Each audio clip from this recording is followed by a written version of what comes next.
Hello, and welcome again to the Let's Do a Crime podcast. I'm Ryan, he, him. And I'm Mouse, they, them. I have been in emergency services, including law enforcement, for over 10 years, but not as a police officer.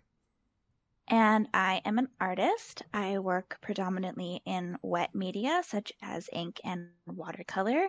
And if I sound a little off today, it's because I took a nap that lasted way too long. That's a mood. That is Yeah, I got me definitely a fucked mood. up. Yeah.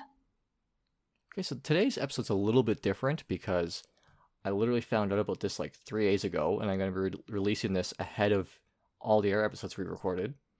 hmm So let's talk about social media crime investigation.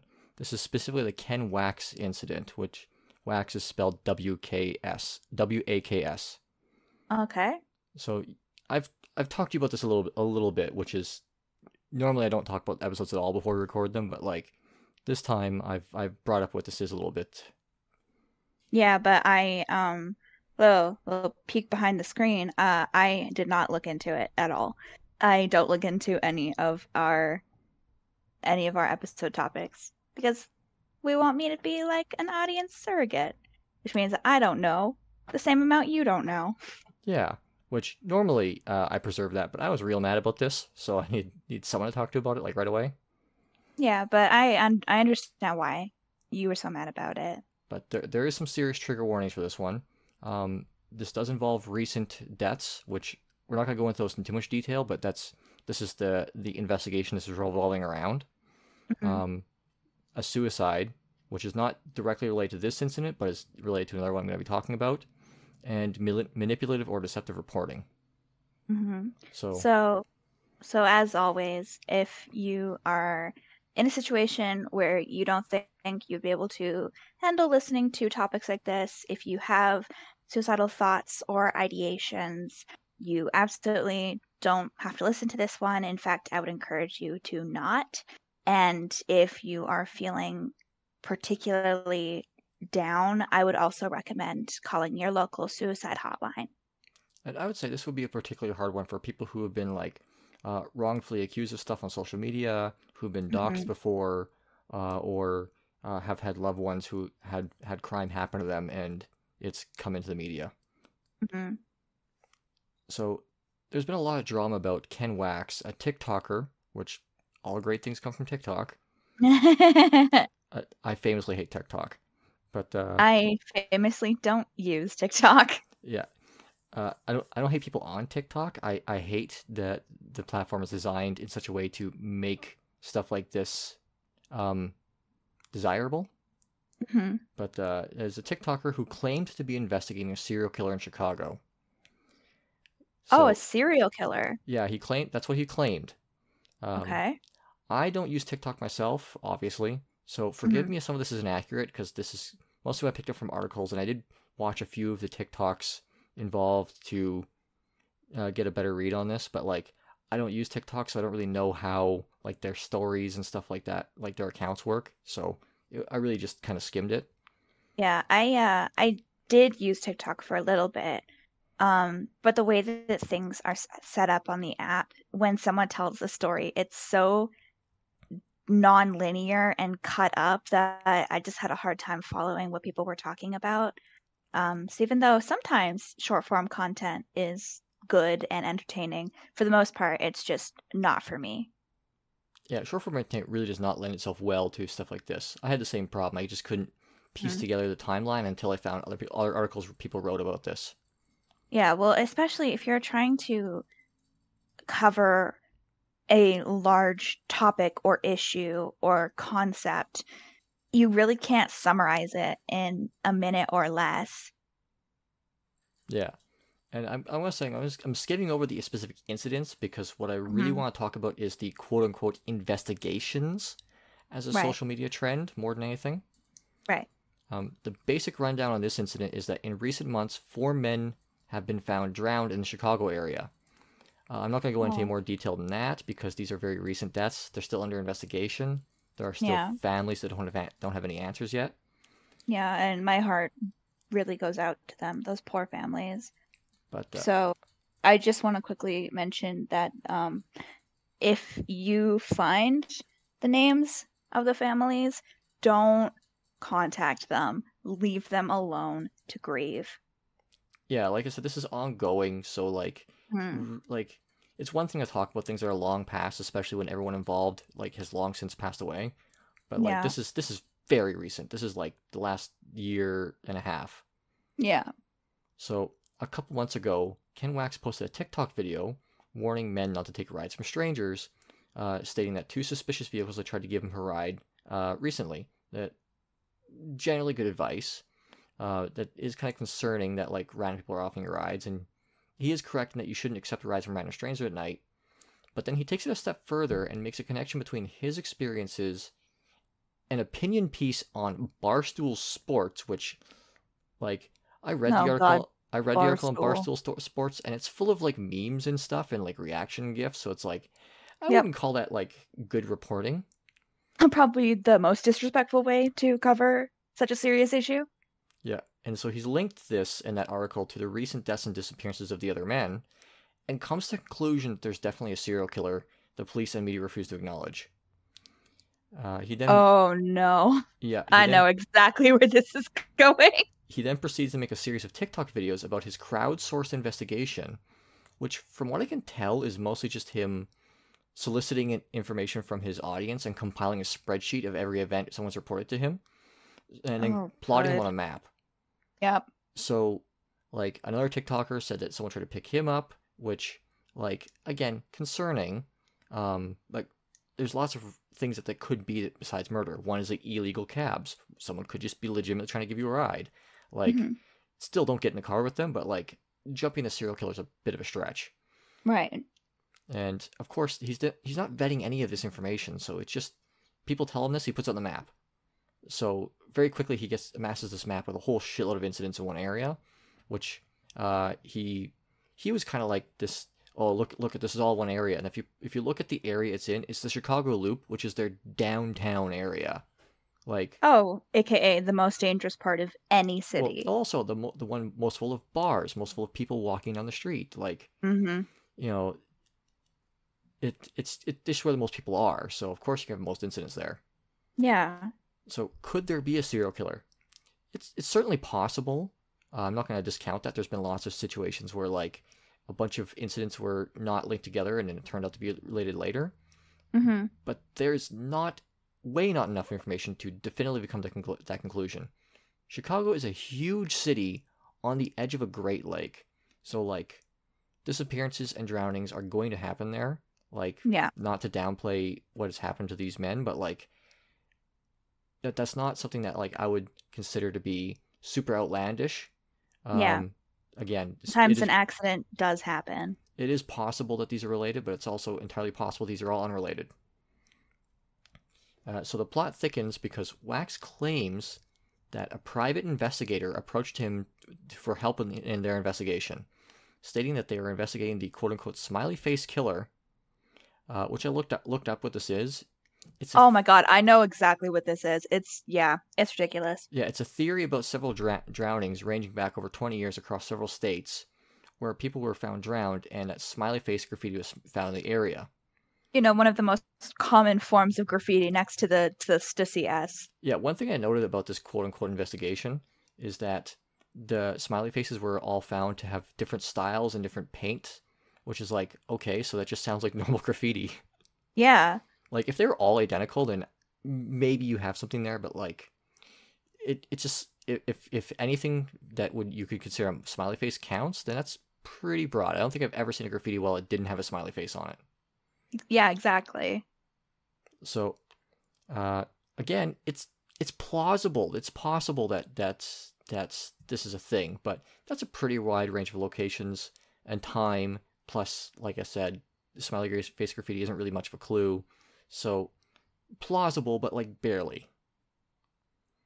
And so, weirdly enough, though, it looks like this private investigator part of the story is actually true, kind of.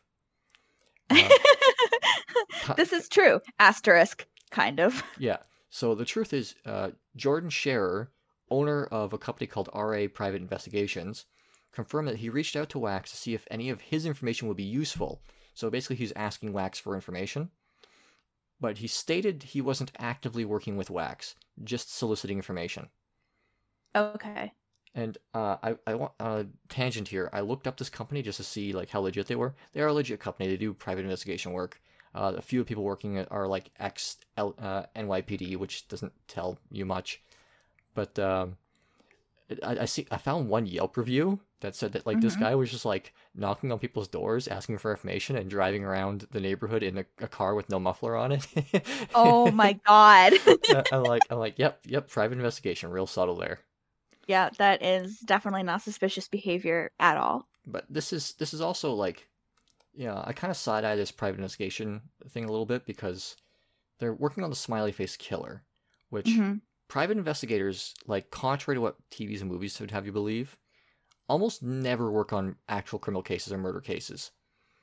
Private investigators like will investigate insurance claims, missing people, like divorce proceedings, like trying to prove someone's cheating, like corporate espionage, like those kinds of things are what PIs work on. It's mostly kind of boring. A murder case, like one, they don't usually have the access to stuff to properly investigate a murder case. It's usually held by police for good reason to keep people from messing it up. Right. And two, you're a private investigator. You're not working for the government. Someone has to be paying you. Who's paying you to work on this murder? So Yeah, that's a really good question. So in rare cases, sometimes families will hire a PI to help them work on a cold case, like if a family member died and like the police are not making any progress. Sometimes you will get families that hire a private investigator for that, but it's kind of rare, and it's even more rare for something as broad spread as like a vague conspiracy, like serial killer theory. So, like I'm kind of skeptical of how effective this PI group is. But because of his TikToks and because of these occurrences, Wax drummed up a lot of followers and fervor regarding this. Eventually, he started directly accusing the police and the media of ignoring a serial killer. Oh my God, of course. Yeah, he did go to the media a few times, and I guess different media outlets told him that like it was an interesting story, but there wasn't enough to work with because, like, you know, we don't see this too much these days, but like proper media reporting is to confirm that your sources are at least credible before you start reporting on it, and to not just start dumping random claims on the public. I know a lot of media these days doesn't stick to that, but like good reporting does require vetting your sources, and most of his sources are not vetted, including himself. Right. It all came to a head, though, when he claimed that he had cracked the case. Okay. And then around the same time, he began featuring sponsored content for Foresight. Okay. Yeah, which is an app made by a company he was the chief marketing officer for. So I watched the video where he did this, and he said he cracked a case, and then he didn't say anything more than that about the case. But then he started advertising Foresight and started encouraging people to join his team and join his like Foresight thing, to like start sharing information and stuff like that. So it was like blatantly a push to get people to download the app. Yep. And he was the chief marketing officer for it, and apparently one of the co-founders too. Foresight initially celebrated the spike in attention to their app got, but this obviously resulted in a lot of backlash, and the company began distancing themselves from him.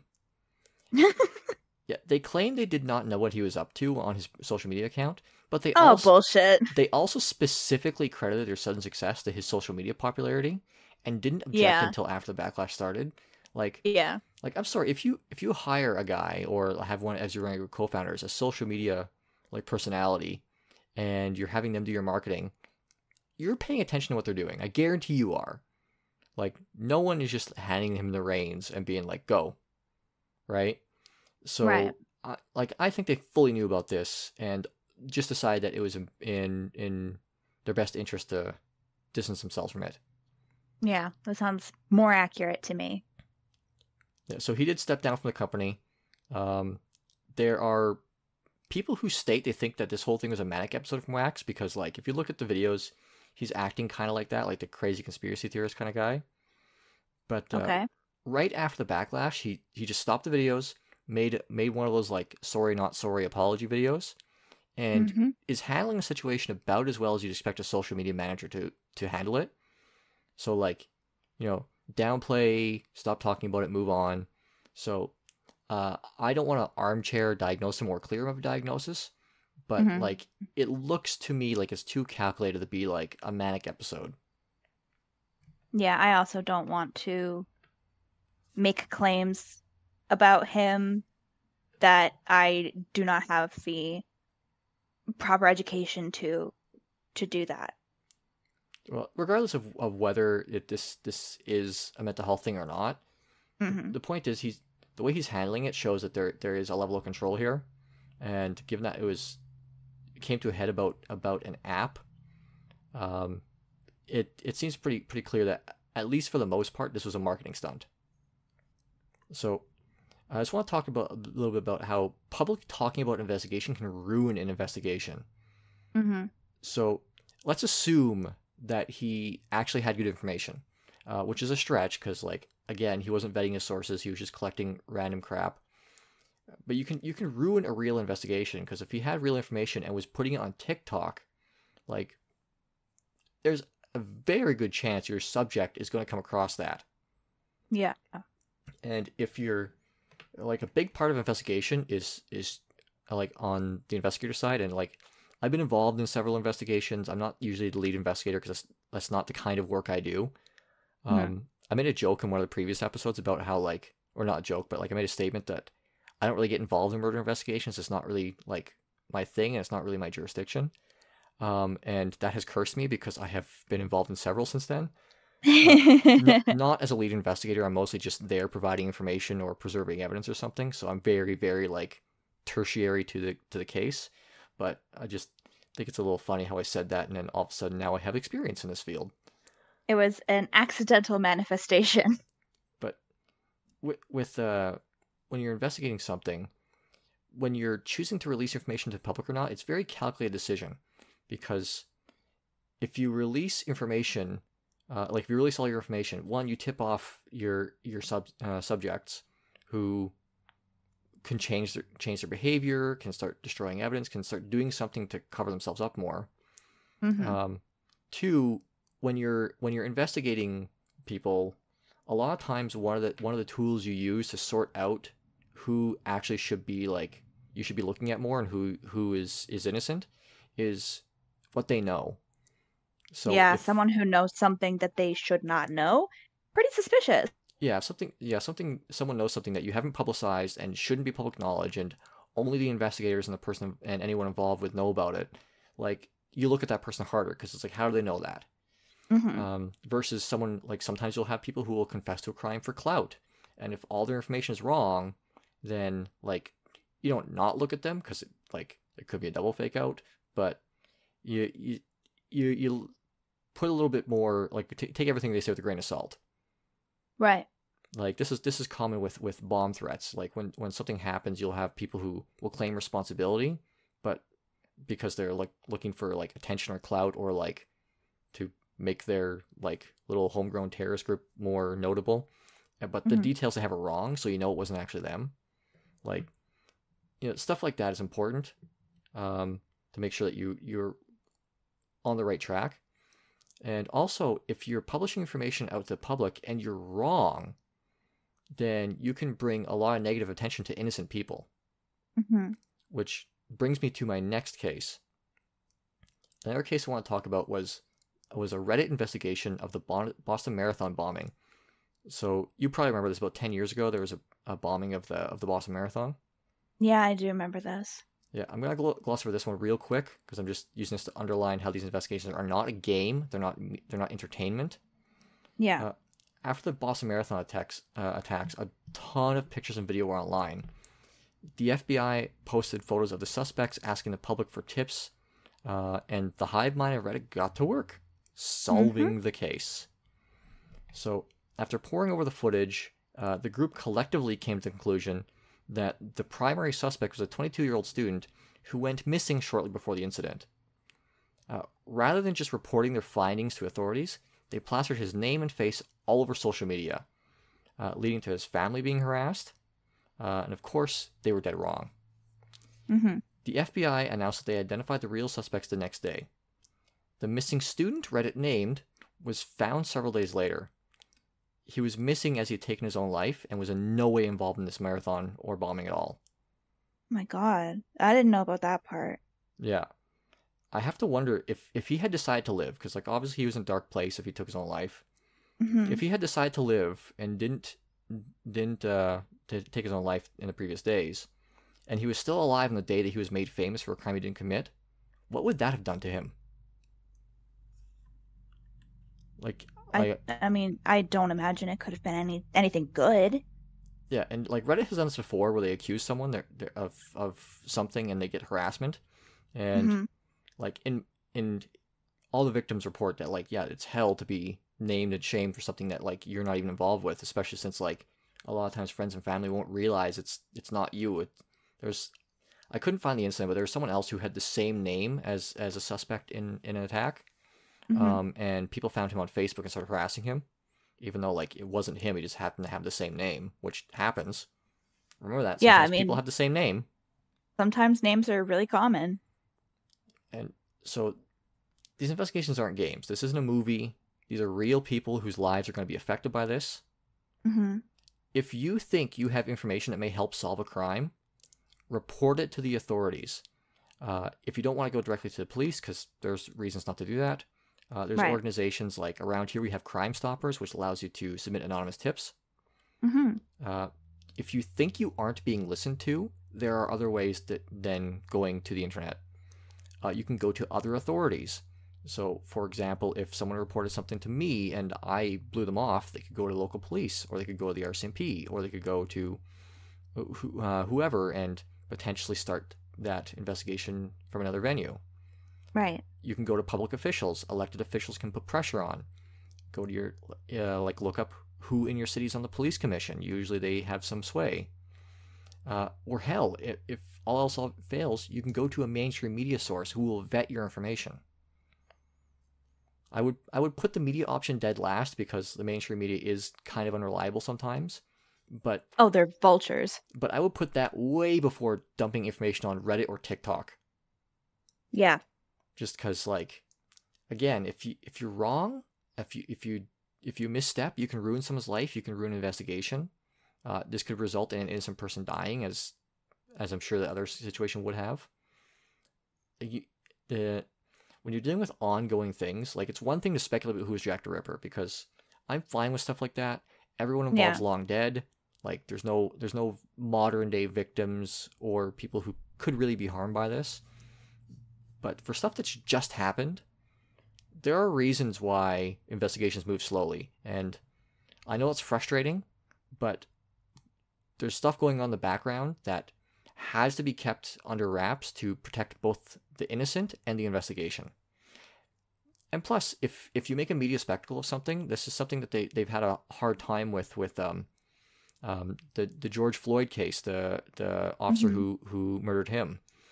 Yeah. It was really, really hard to find a court venue to conduct the case because it was such a media sensation that it was hard to make sure he got an unbiased trial, because that's important too. You have to have an unbiased trial. If everyone in your jury selection pool already knows about the case from TikTok, you're not going to have an unbiased trial, so it makes it really hard to even run the trial. So there's stuff like that people just don't think about when doing these internet investigations. So, yeah, this is a short episode, but I wanted to get this off my chest because it's very relevant to right now, and I've been seeing more of these like internet investigation things, and it's a trend that like worries me greatly. Well, yeah, especially since it's as well intentioned as I imagine quite a few of these people are. I'm not saying all of them are, but I imagine quite a few genuinely do think they're helping. It's causing way more harm than it is good. Yeah, and I mean, like, people putting this on TikTok, like, you don't put stuff like this on TikTok just because you want to help out. You put things like this on TikTok so people watch you do it. Yeah, So there's that. the motivations aren't great. Oh, and one thing I forgot to mention back in the whole serial killer thing, if y- and police do this wrong all the time. I will say that, but if Hmm. you start an investigation with a conclusion already decided, you're gonna fuck everything up because Yeah, we are pattern finding creatures. We can make anything fit the puzzle. So you have to let the evidence lead you. If you've decided that there's a serial killer and all these things are linked, and there isn't, you're going to ignore any evidence that these things are unrelated, and you're going to link it somehow. This is right. why we don't start with those conclusions.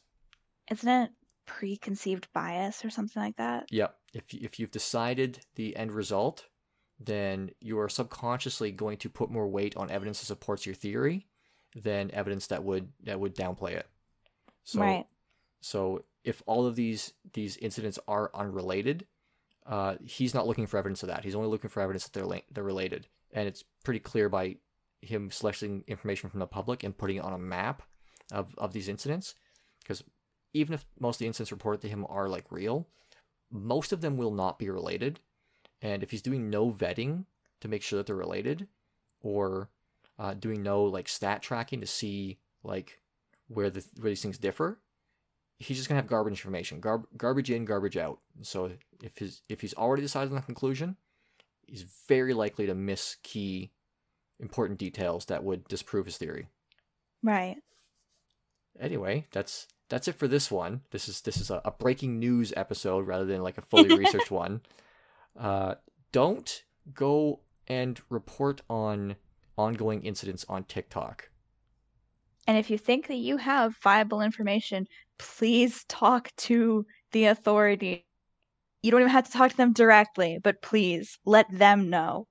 And if you do want to be an internet reporter, vet your sources. You Okay, can't just trust everything that everybody tells you because people will go onto the internet and make up lies. absolutely. Okay, bye. Oh, you don't want me to do the email? Oh yeah, go ahead and do the email. Sorry. And if you have any crimes that are not related to murder that you would like us to look into in a non-investigative way, but to comment on it and to delve a little deeper into it, we have an email address that you can send your suggestions to, which is let's do a crime at gmail.com. That's LETSDOACRIME at gmail.com. Okay, now bye for real. Bye for realsies.